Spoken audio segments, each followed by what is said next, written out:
Iraq is going to experience a redenomination of their currency, meaning to execute the process of swapping out larger 30 notes for newer, lower denominations. When you take money out of circulation, you cause deflation, which is revaluing your currency or making it worth more.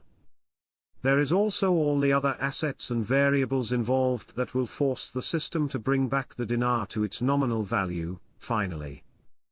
They are doing this redenomination to normalize their currency back to their normal denominations, as before the sanctions took place. They will also need a normalized rate, and not this current suppressed rate. The HCL is done. It is completed. Sudani got it. It only waits for the new exchange rate like everything else. The fact they keep talking about it over and over again is because it is about to be given. The moment you see the HCL, you will see your new exchange rate. A country's currency and its value is not a random act or an arbitrary number. An exchange rate is based on a country's GDP, economic success. Until Iraq diversifies their economy, the dinar will remain weak.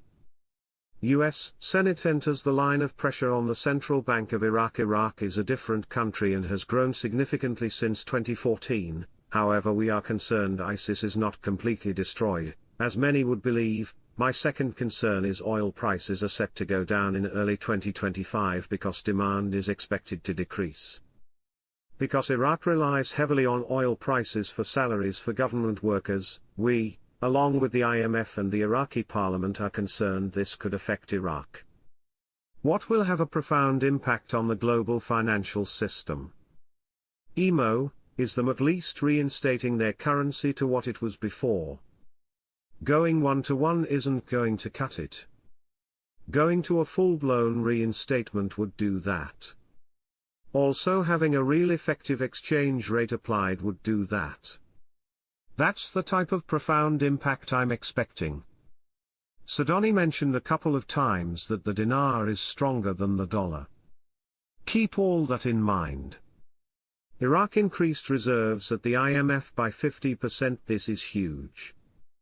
This is an increase to the IMF for their SDRs, special drawing rights.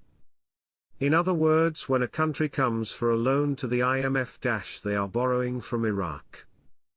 This will enhance Iraq's voting power in the IMF as well. This makes Iraq one of the most influential Arab nations.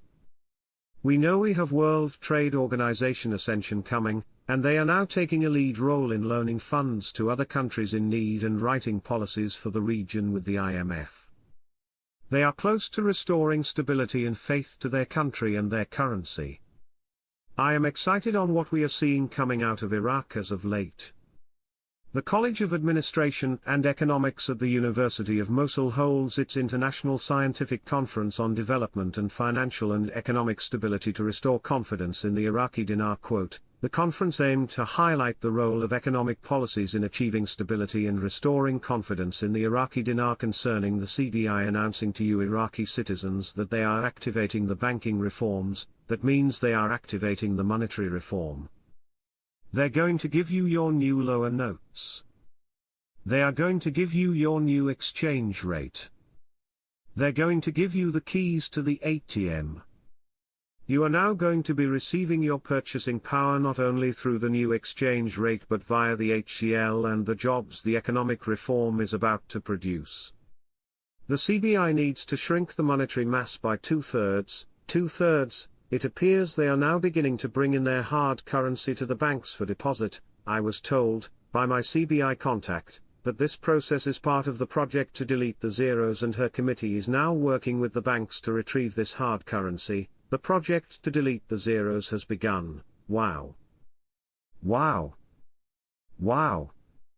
A report by the economic website Business Wire revealed on Wednesday that Zovera, a software and data science company, has obtained a contract from the U.S. State Department to expand the company's long-term support in monitoring and analyzing Iraqi media to the U.S. Embassy and Consulate in Iraq.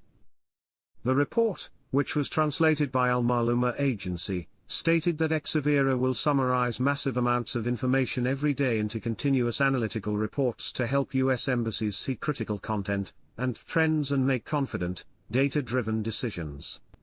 Under the 5-year contract, Exavera will continue to monitor and report on Iraqi, regional and international print, broadcast and social media to assist embassy officials in maintaining contextual awareness and understanding of Iraqi politics, governance, security, economic affairs and other issues and trends related to U.S. government interests in Iraq, and to report with artificial intelligence, he added.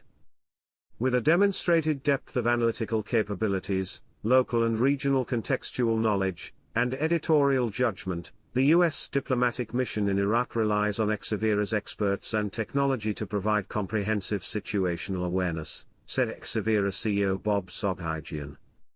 It is noteworthy that Exavera is a leading provider of data and analytics to the U.S. government, specializing in developing countries and dynamic conflict and post-conflict environments.